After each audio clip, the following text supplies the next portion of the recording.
il priait Dieu, mais il allait dans la cage aux œufs. Et là, on a lu que Daniel, la première affaire qu'il a su, la première affaire qu'il a su quand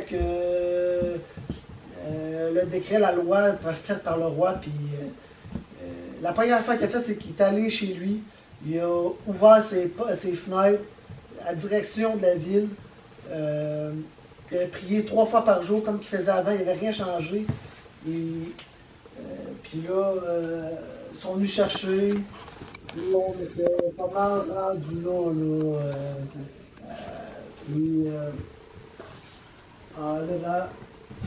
Là, on allait lire. Là, on a lu qui. Ouais. Alors, le roi donna l'ordre commandant Daniel et qu'on le jeta dans la fosse au lion. Le roi prit la parole et lui dit à Daniel: puisse ton Dieu, que tu sers avec persévérance, te délivre. On apporta une pierre et on l'a mis sur le dessus de la fosse. Le roi était l'air de son amour et de l'amour de ses grands, afin que rien ne fût changé à l'écart de Daniel. Non, c'est ça. Là, après, le Daniel était dans la fosse au lion. Le roi il a mis son étang pour être sûr que personne ne puisse ouvrir la pierre pour pas aller les pieds Daniel ou qui se sauvent. Est-ce que vous avez des questions pour les. Non.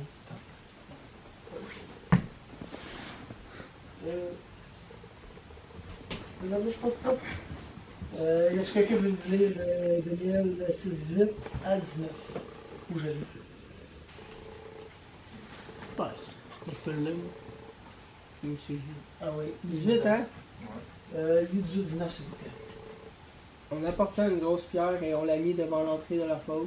Le roi y apposa son sceau avec son anneau et ceux des hauts dignitaires, afin que rien ne puisse être changé aux dispositions prises à l'égard de Daniel.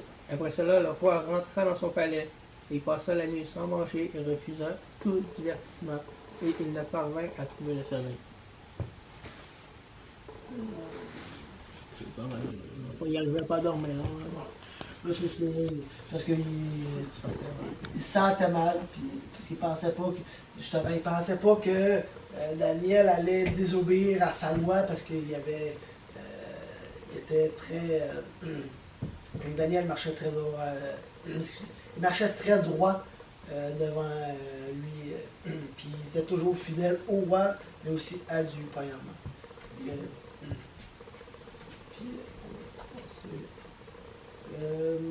En s'approchant de la fosse, il appela Daniel d'une voix triste.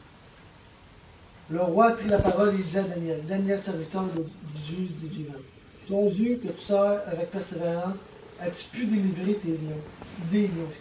Et Daniel dit au roi: vie éternellement, mon Dieu a envoyé son ange et fermé la gueule des lions, qui n'en m'ont fait aucun mal, parce que j'ai été trouvé innocent devant lui et devant toi. Non plus, au roi, je n'ai rien fait de mauvais. Alors le roi fut très joyeux et il ordonna qu'on fît sortir Daniel de la fosse. Daniel fut retiré de la fosse et on ne trouva sur lui aucune blessure parce qu'il avait eu confiance sur Dieu. C'est sûr, Daniel, il avait foi en Dieu, il savait qu'il n'avait rien commis contre son Dieu, qu'il n'avait rien fait contre le roi. Et puis Dieu était là, il l'a protégé. Puis comme il est marqué ici, j'ai une petite affaire. Sur lui, aucune blessure. Dieu avait publiquement honoré la foi de Daniel pour manifester sa gloire. Tu sais, il aurait pu se dire, il aurait pu juste se retrouver avec les lions, là. Il aurait peut-être juste pu le blesser. Puis le laisser vivant, mais il aurait pu juste être, il a fini par des griffes ou des morsures ou de quoi, puis il sera encore vivant, puis à la fin il sort.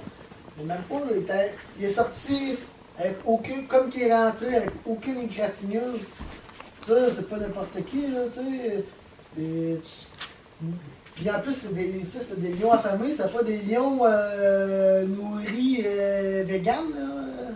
Tu sais, Ça existe ça, les oui. Non.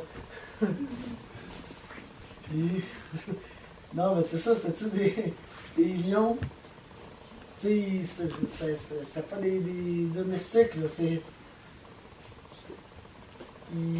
On va. Excusez. Il avait faim? J'ai perdu un peu ma direction. Bon, excusez-moi. Non, pas ça. Bon, non, c'est ça. Il n'y avait aucune blessure, puis Dieu était. Puis après, par la suite, il a marqué, c'est pas tout, c'est pas toujours le cas. Des fois, même si on a foi en Dieu, des fois, il nous arrive des choses qu'on comprend pas. Là, Daniel, lui, il n'était rien arrivé dans sa péripétie de lion.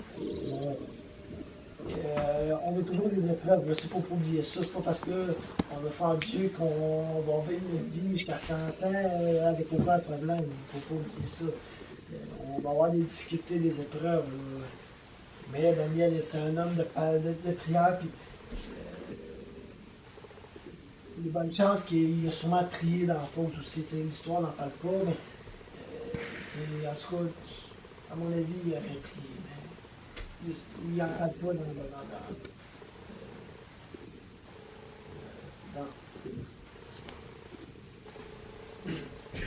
le roi ordonna que ces hommes qui avaient accusé Daniel fussent amenés et jetés dans la fosse aux lions.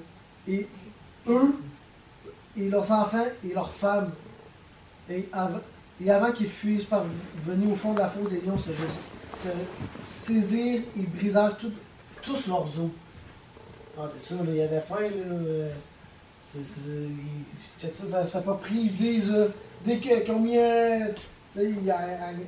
dès qu'ils sont rentrés dans la fosse, là, et là, check, là, les autres, là, c'est pire, là, ils ont accusé Daniel. Les autres. Puis c'est revenu, comme on dit, encore pire vis-à-vis eux.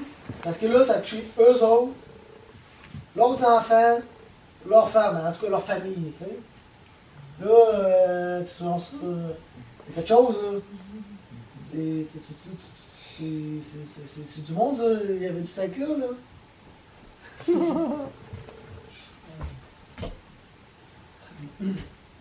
Puis, eux, ils n'avaient pas foi en Dieu. Mais tu sais, parce qu'ils ont. Je sais pas si je peux considérer ça comme un péché, mais tu sais, ils ont mal agi envers Daniel. Oui. Ça fait penser, j'écoutais quelqu'un qui disait tu peux choisir ton péché, tu peux pas choisir tes conséquences. Ouais. Puis, tu sais, il faut aussi voir ça. En s'attaquant à Daniel, c'est pas juste en Daniel qu'ils sont attaqués, c'est en sa foi. Ils se sont attaqués à Dieu littéralement. C'est ça, parce que Daniel, lui, il avait foi en Dieu. C'était pas, même pas. En mettant la loi sur ne pas prier Dieu, c'est attaquer Dieu. Parce que, en tout cas, Daniel prie Dieu, en tout cas, tu sais. Parce qu'ils ont essayé de faire tomber Daniel dans le péché d'idolâtrie en priant juste au roi. C'est ça comme Puis, le semblait. puis pire, ceux qui ont mis cette loi-là, là, ils devaient s'en douter, pas pire, qu'ils allaient faire ça. Parce que sinon, ils ne l'auraient pas fait. Parce que eux, leur premier point, leur premier but, c'était pas que Daniel prie son roi, là, ou qu'avant son roi, tu sais. Fait qu'il voulait qu'il prie Dieu. Ben oui, il savait. Il devait s'en douter plutôt, excusez. Il devait s'en douter que Daniel allait prier à Dieu parce qu'il voulait le faire tomber. C'était ça leur plan des satrapes et des deux autres personnes avec lui. Il devait, tu sais, au début, on cherchait des bobos qui arrivent fait dans son travail vis-à-vis leur roi. Ils n'ont rien trouvé. Là, ils se sont dit, ah, Dieu, lui, par exemple, là, on va mettre une loi, là, on va attaquer à son Dieu, on va lui enlever son droit de pas plutôt, ou plutôt, ils ont ôté sa liberté de prier à Dieu librement, on va dire, en guillemets. Parce que là, il a voulu mettre une loi pour restreindre son droit de prière, mais il devait s'en douter à 95%, si c'est pas 100%, que Daniel allait prier par Dieu, parce qu'il savait que par ses agissements, sûrement que Daniel c'était un homme de Dieu aussi. Tu sais, quelqu'un que tu côtoies tous les jours, puis que Dieu dans sa vie, tu le sais. Mais ces personnes-là devaient certainement de savoir. Puis, Daniel devait sûrement leur en parler s'il priait. S'il était fidèle dans ses prières, il devait être aussi fidèle dans ses actes vis-à-vis les autres. C'est un homme. Il devait servir Dieu. D'après moi, Daniel, c'est un homme pieux. Oui, totalement. C'est que tu. Quasiment un pharisien, là, dans le sens où que tu savais que c'était un homme de foi. Surtout qu'à cette époque-là, quand je faisais ça